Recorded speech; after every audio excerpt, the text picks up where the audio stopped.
She pointed at him in front of the entire room and said the words like a verdict already rendered. "You're a fraud." The whole boardroom fell completely silent. Caleb Merritt stood there in a Navy maintenance uniform, a toolbox in his hand, wordless. He didn't flinch.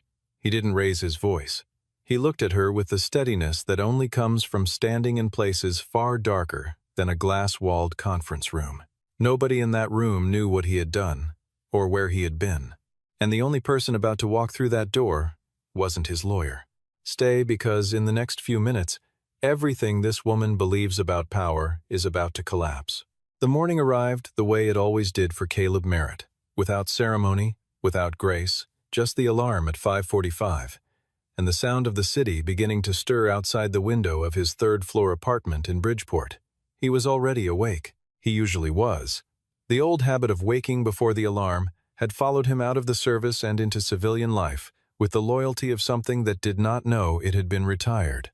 He moved through the small kitchen with the quiet efficiency of a man who had learned long ago that speed and stillness were not opposites. Coffee brewing, 2 slices of bread in the toaster, a glass of orange juice set on the table beside a folded paper napkin. The apartment was clean in the way that people keep things clean when they know what disorder costs, not for appearances, but as a form of respect for the day ahead. At 6:15, he heard the shuffle of small feet from the hallway. Liam appeared in the kitchen doorway, 8 years old, dark hair still pushed flat from sleep, backpack already looped over one shoulder, as though he had decided the previous night that morning would not catch him unprepared. He sat down, pulled the orange juice toward him, and ate the toast without being asked. They moved through the morning together, in the easy rhythm of 2 people who had been sharing the same small space long enough to know how not to interrupt each other. Before they left, as Caleb was locking the apartment door, Liam pressed a folded square of paper into his front pocket without a word. On the walk to the bus stop, Caleb unfolded it. Drawn in green crayon, slightly crooked, 2 words printed in careful capital letters. "Win today, Dad." He stood on the sidewalk for a moment, with the paper in his hand, the morning traffic moving past him on either side, and felt the particular weight of something that does not need to be explained to be understood. He folded it carefully, tucked it into the breast pocket of his uniform, and pressed his palm flat against it before letting go. The Vantex Corporation Tower rose 42 stories above the Chicago skyline, a column of glass and steel that caught the early light and threw it back across the surrounding streets in long, pale streaks. Caleb pushed his maintenance cart through the service entrance at 6:58, nodded to the security desk, took the freight elevator to the basement technical room, and pulled the morning's work orders from the wire basket. 3 calls logged overnight. 2 were routine. The third was a flag on the HVAC control system for the 31st floor, the executive level. The notation read, "Primary load distribution module, repeated fault cycling, unresolved." Caleb had flagged this same module 2 weeks earlier. He had written a recommendation in the work order system, specified the replacement part by model number, and noted that the fault would escalate without intervention. The note had been read. The part had not been ordered. Carter, the executive assistant who managed facilities requests for the upper floors, had simply closed the ticket. Caleb had noted this without comment, the way he noted most things he could not control accurately, and without wasting energy on what was already decided. He loaded the cart and rode the elevator up. Diana Ashworth did not look at maintenance staff as a rule, not from deliberate cruelty, but because in the architecture of her attention, they were infrastructure rather than people. She had built Vantex Corporation over 16 years, beginning with a mid-tier regional property firm that most industry analysts had written off as overextended, and ending with one of the most strategically aggressive infrastructure and technology conglomerates in the Midwest. She had done it through a quality of focus that was almost physical in its density, the ability to identify the critical path through any situation and move along it without being slowed by peripheral information. At 39, she had been described as brilliant so many times that the word had lost all texture. Forbes had named her a builder of the decade, 2 years running. She kept the plaques in a storage closet on the 14th floor. She did not need them on the wall to remember. What she remembered, what she had always used as her compass, was simpler and more reliable than any award. The certainty that she understood the situation in front of her better than almost anyone else in the room. This certainty had served her well for 16 years. It had never, in any meaningful way, been proven wrong. Today was the most important meeting in 3 years. A defense contract worth $160 million, a formal partnership with the United States Department of Defense to design and deploy electrical energy control systems for military installations in active conflict. SONIS. The presentation was scheduled for 3 in the afternoon. Sofia Vargas, Vantex's senior systems engineer, sat at the far end of the conference table with her laptop open, her expression carrying a tightness that Diana had noticed and chosen not to address. The previous afternoon, Sofia had submitted a written flag, a load distribution error in Section 3 of the technical proposal, a missing 11% loss compensation coefficient for high-temperature operating environments. She had said, quietly and precisely, that if the system were deployed in a region where ambient temperatures exceeded 104 degrees Fahrenheit, the distribution grid would become unstable. Diana had read the flag, looked at the presentation schedule, and made a decision. No changes at this stage. The proposal stood as written. Sofia had closed her laptop and said nothing more. Now the morning of the presentation had arrived, and the error sat in Sofia's chest the way real errors do, quietly, persistently, refusing to behave as though being ignored made it smaller. Caleb reached the 31st floor and parked his cart in the service corridor. The HVAC fault was exactly what he had expected. The load distribution module had been cycling irregularly, and the cycling had finally produced cascade errors in the secondary loop. He connected his diagnostic reader, studied the output, and began sketching the correction on the notepad clipped to his board. His handwriting was small and precise. The sketch included not just a repair path, but a full reconfiguration of the load sequencing a proper resolution rather than a temporary suppression of the symptom. He had done this kind of work for long enough that the thinking and the doing had become almost simultaneous. His hands moved, while his mind had already checked the correction against the secondary system parameters and confirmed the clearances. It was the way all good technical work eventually becomes, not faster or slower than careful, but identical to it. The technical room opened onto a service corridor running parallel to the glass-walled conference room at the far end of the floor. Sofia had stepped out to investigate the intermittent mechanical hum that had been coming through the wall for the past several minutes. She found Caleb in the corridor, crouched beside the open access panel, diagnostic reader balanced on one knee. She looked at the panel. She looked at the notepad in his hands. "Is that the primary load distribution module?" she asked. "Yes. You said it faults in heat stress conditions? Drops 11% load capacity when the system temperature exceeds threshold. It's a sequencing issue. The module isn't compensating for thermal resistance in the secondary loop under sustained heat load." He glanced at her. "I flagged it 2 weeks ago." Sofia went very still. She stepped closer and looked at his notepad, the diagram, the correction pathway, the numbers arranged in careful columns. An engineer reading another engineer's work does not need to be told what they are looking at. She knew within 10 seconds. "Come with me," she said. He followed her into the conference room. The presentation was open on the main screen. Sofia pulled up Section 3, the load distribution schematic, and turned the laptop toward him. Caleb studied the numbers. His eyes moved the same way they always moved over technical data. Fast, precise, pausing at each point where the load calculation could fail. He set his toolbox down. He took the pen from his shirt pocket and asked if he could write on the margin of her printed copy. She handed it over without hesitation. He had been writing carefully, each step laid out in sequence, the correction path annotated at each stage for about 40 seconds when the conference room door opened and Diana walked in. She registered the maintenance uniform first, then the toolbox. Then the fact that this person was standing at her presentation screen with a pen in his hand, writing on her materials. She did not ask for an explanation. She had already formed her conclusion. "Who gave you access to this room?" Caleb turned. No alarm, no apology. "Sofia asked me in." Diana looked at Sofia for 1 second, then back at Caleb. Her voice was controlled, the way voices are controlled when "This is a restricted meeting space. You do not have authorization to be here, and you do not have authorization to handle those materials. There's an error in your load distribution model," Caleb said. His voice was level, not challenging, not deferential, simply direct, the voice of a person describing a fact that does not require their opinion to be true. The loss compensation coefficient for high-temperature environments is missing from column 3. If this system is deployed in a region where ambient temperatures exceed 40 degrees Celsius, the distribution grid will lose load integrity across the entire installation. The 5 R&D team members at the table exchanged glances.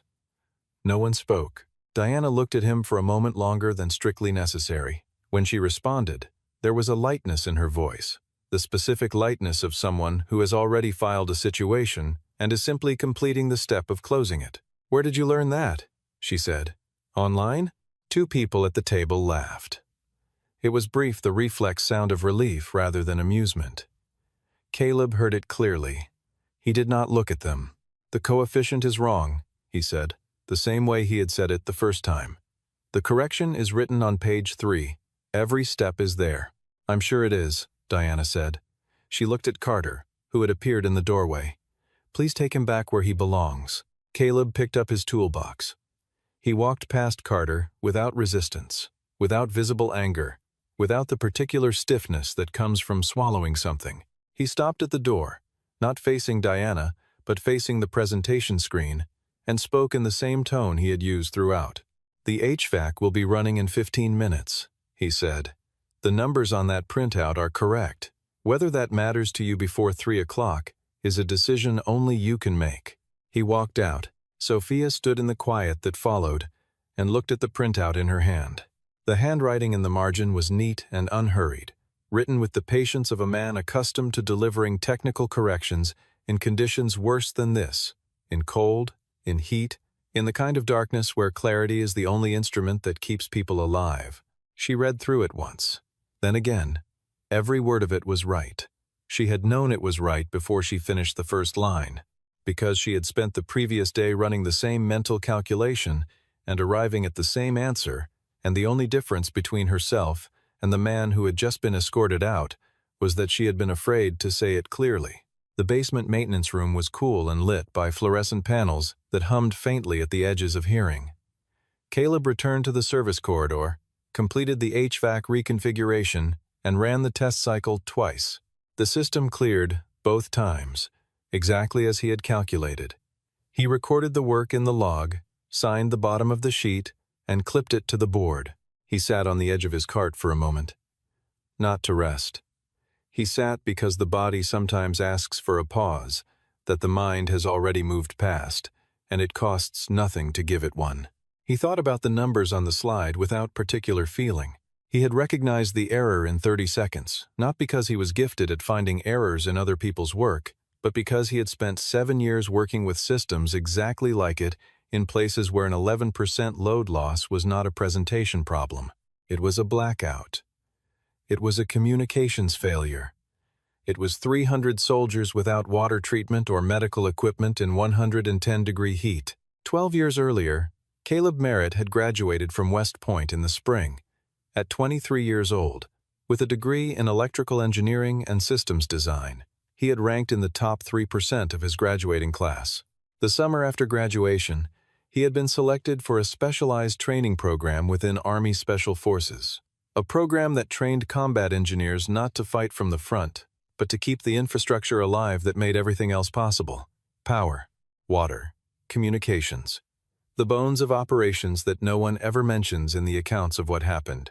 7 years, 3 deployments, Afghanistan twice, Iraq once, and a third posting that had no official designation in any document he was permitted to reference. He had not been a soldier in the conventional sense. He had been the person who kept the lights on in places where the lights going out meant people died. He had worked with equipment that had never been designed for the conditions it was deployed in, improvised solutions in the field that later made their way into formal documentation, and learned firsthand that the gap between what engineering standards required and what the field actually demanded was a gap that could only be closed by someone willing to stand in both places at once. After his wife was killed in a car accident on a Tuesday night in November, he had filed for discharge. Not because he couldn't continue, he could have. But Liam was 5 years old, and a boy needs at least one parent who comes home reliably, at the same hour, every night, without the uncertainty of what tomorrow might require. He pulled the folded square of paper from his breast pocket. "Win today, Dad." He held it for a moment, then placed his palm flat against it, felt the slight pressure against his chest, and breathed. He put it back and went to finish the last 2 calls of the morning. He picked Liam up from the bus stop at 3:45. The boy was carrying a rolled drawing secured with a rubber band, which he transferred to Caleb in exchange for nothing, as though the circulation of artwork between them was simply a standard feature of their days together. "It's the solar system," Liam said, falling into step beside him. "But I made Pluto bigger because I think it deserves it." "It doesn't meet the orbital clearing criterion," Caleb said. "I know. I felt bad for it anyway." They walked half a block in comfortable silence. Then Liam said, without looking up, "Did something happen today?" "Why do you ask? You're being extra quiet." "I'm always quiet. Extra quiet," Liam said, with the precision of someone who has been paying attention for 8 years and does not make distinctions carelessly. Caleb was quiet for another half block. "Someone disagreed with me today, about something I knew was correct." Liam considered this with the seriousness he brought to anything that seemed important. "Did they know you were right? They didn't want to be." Liam nodded. "My teacher says the hardest kind of right is the kind people don't want to hear. She says those are the ones worth saying anyway." Caleb did not respond. But something in the set of his shoulders shifted barely perceptible, the way ground shifts before settling into a more honest position. That evening they made pasta from the box, because it was Tuesday, and Tuesday was pasta night, a rule Liam had established 18 months earlier, with a firmness that suggested he had considered the matter carefully and was not interested in revisiting it. They did math homework at the kitchen table, while the water boiled fractions, which Liam approached with the methodical patience he brought to anything he had decided was worth understanding. Caleb sat across from him and let him find his own errors, offering corrections only when the boy had genuinely arrived at a wall rather than simply a pause. After dinner, after the dishes, after the reading and the lights going off in the small bedroom at the end of the hall, Caleb sat alone at the kitchen table with a cup of coffee that he did not drink so much as keep company. On the table in front of him was the rough notation he had kept, the correction he had written from memory, the same sequence he had laid out in Sophia's margin. He looked at it in the quiet without doing anything with it. Sometimes the true shape of a day only becomes visible when all the movement has stopped. Carter sent the internal email at 8:47. Subject: The body noted that an employee named Caleb Merritt had entered a restricted meeting space without authorization and handled proprietary technical materials belonging to the executive team. It recommended a formal review of his contract status. Sophia received a copy by accident.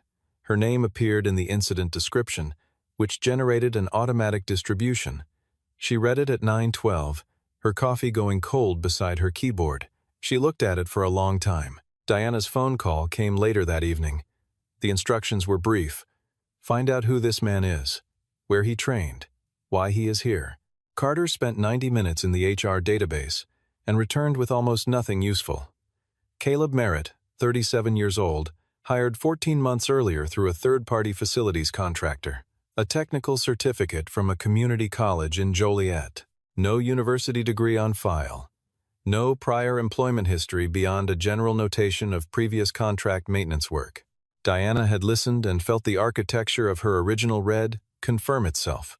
Self-taught, she concluded. The kind of person who absorbs technical vocabulary from manuals and forums and mistakes, fluency with language, for depth of knowledge. She had encountered that type before. It was not an uncommon type. It was, in fact, the type she had learned to identify early in her career, confident without credential, persuasive without rigor, dangerous in proportion to how convincing they sounded. She had closed the phone call with the particular satisfaction of a person who has investigated a doubt and found it groundless. She did not realize until much later that the investigation she had commissioned was designed to confirm what she already believed, and that this was not the same thing as looking for the truth. What she could not know, what Carter's search had no mechanism to reach without a Department of Defense verification credential, was that Caleb's Vantex employment file contained only what a maintenance position required. Everything else. West Point, the commission, The 3 deployments, the classified 3rd posting whose country of operation appeared in no public document, the commendation letters, the co-authorship of a revised military infrastructure standard. All of it existed behind a federal access threshold that no corporate HR system had ever been designed to cross. The following morning, 5 representatives of the Department of Defense arrived at Vantex for the preliminary technical review. The group was led by Wyatt Donnell, a civilian technical advisor in his early 50s, with the measured authority of someone who has reviewed enough proposals to recognize, within 10 minutes, whether a team understands what they are describing. Sophia had not slept. She had worked through the night, correcting Section 3, running the recalculated numbers 3 times across 3 different environmental models. The corrected proposal was not simply fixed, it was better. The approach Caleb had sketched reduced projected load variance by 18% across the full operating temperature range. She had stared at this result for some time before she accepted it completely. When Wyatt Donnell reached Section 3 and paused, Sophia felt the stillness enter the room before he spoke. She had been watching him from the moment he sat down. He had the manner of someone who does not need to perform attention because attention is simply how he operates, present, methodical, without the fidgeting of a man who wants to be somewhere else. He had stopped twice before Section 3, both times to ask questions that were polite in phrasing and surgically precise in intent. The 3rd stop, at Section 3, was different. He was quiet for longer than he had been quiet before. This section has been revised since the draft submitted for preliminary review, he said. A statement, not a question. Yes, Sophia said. What was corrected? A load compensation error. A missing coefficient in the distribution model. Who identified it? The room held its breath. Diana sat at the head of the table.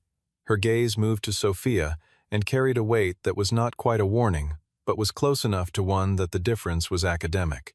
Sophia looked back at her. Then she turned to Wyatt Donnell. A building technician, she said.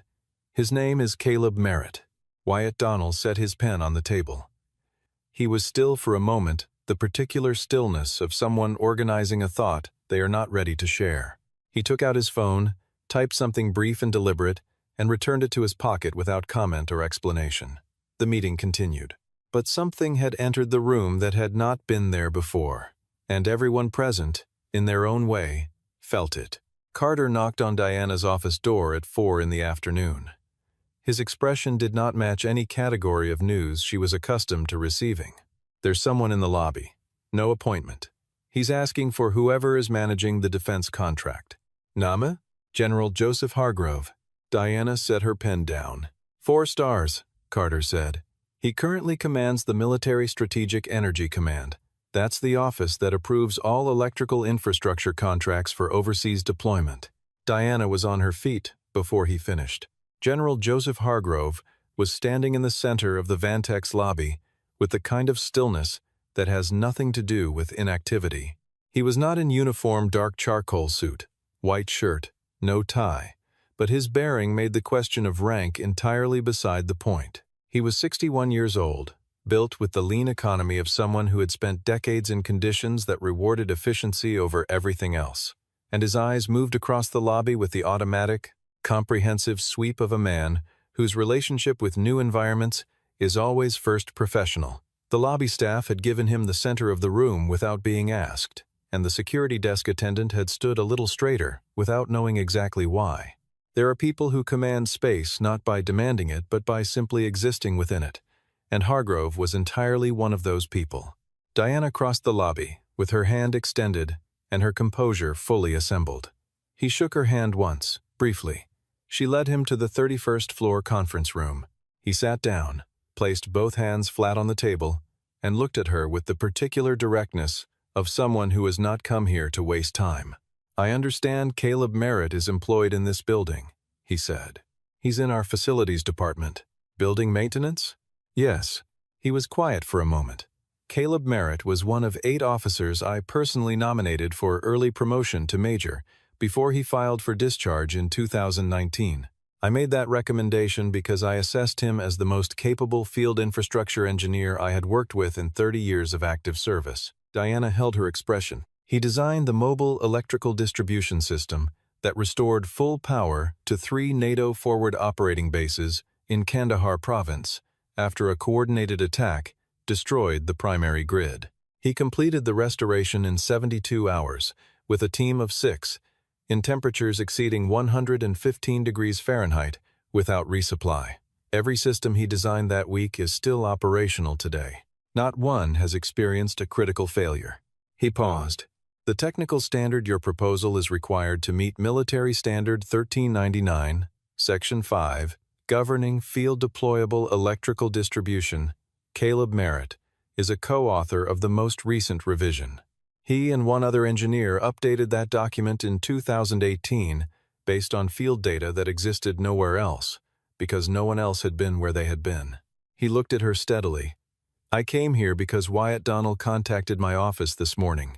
He told me that the corrected version of your proposal had been flagged as the work of a building maintenance technician named Caleb Merritt, and that this same technician had been removed from a meeting when he attempted to identify the original error.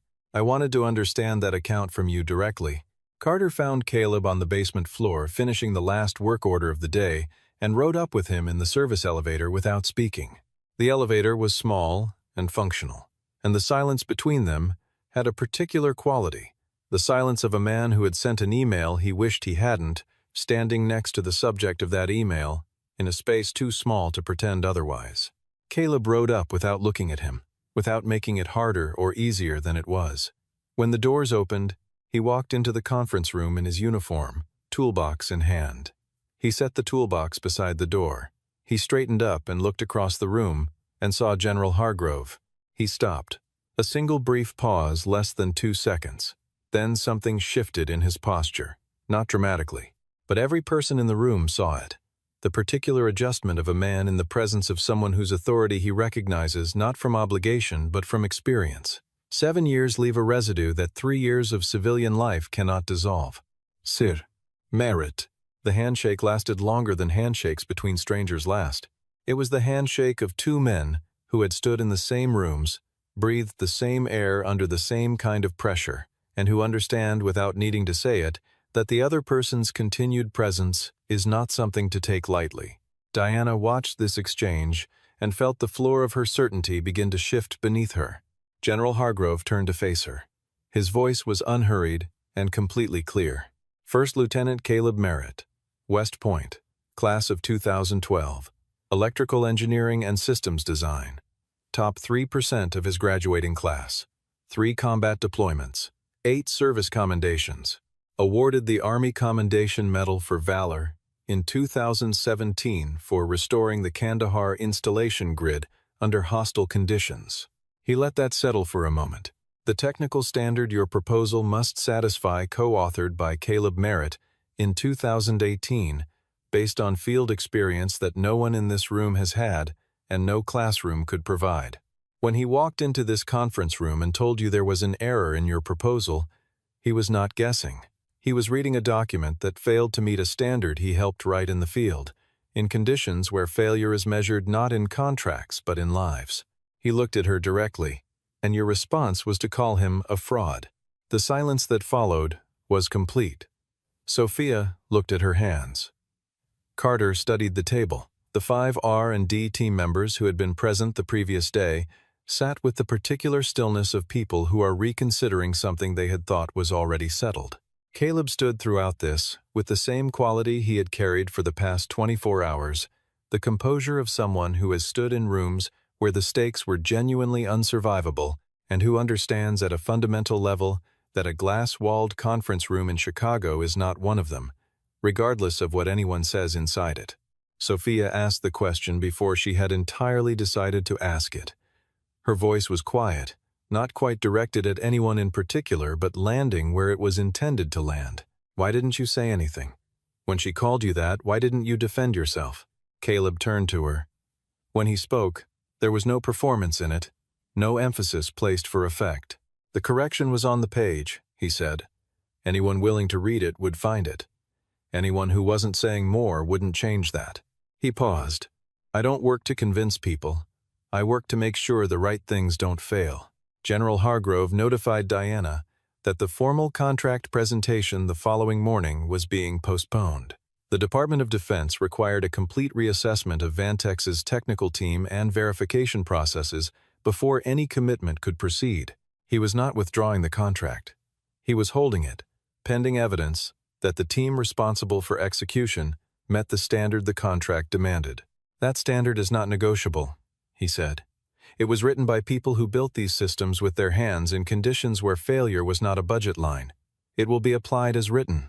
He and Caleb left together. At the door, Hargrove paused and said something quietly to Caleb that no one in the room could hear. Caleb nodded. They walked out. The room that remained contained Diana, Carter, and Sophia, and a silence with the specific weight of the undeniable. Carter started. "We could?" "No," Diana said. Her voice was still controlled, still hers. But it carried a different quality than it had carried the previous morning. The certainty was still present. Diana Ashworth was not a woman who dissolved, but there was something in it now that had not been there before. A small, clean gap, the size of an 11% coefficient, where the certainty did not reach and had apparently never been able to reach, even when she did not know it. She looked at Caleb's handwriting on the printout Sophia had left on the table. Small, precise, written with the patience of a man who had delivered technical corrections in conditions where there was no time for anything except what was necessary, and no margin for anything except what was correct. "He knew I wasn't going to listen," Diana said. "Not a question." Sophia nodded. "Then why write it down at all?" Sophia was quiet for a moment. "Because it was the right thing to do," she said finally. "Whether anyone read it or not." Diana sat with that answer. She did not argue with it, did not qualify it, did not look for the leverage point that would let her set it aside. She sat with it the way you sit with something that has the specific gravity of a truth you have not previously been required to carry somewhere below the sternum, quietly insistent, asking nothing of you, except that you stop pretending you haven't felt it. She had been wrong before. Every person who builds anything is wrong, frequently and expensively.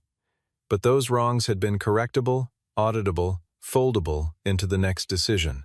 She had always been able to look at her mistakes and understand them as problems of information, things she had not known, variables she had not accounted for, positions held until the data changed.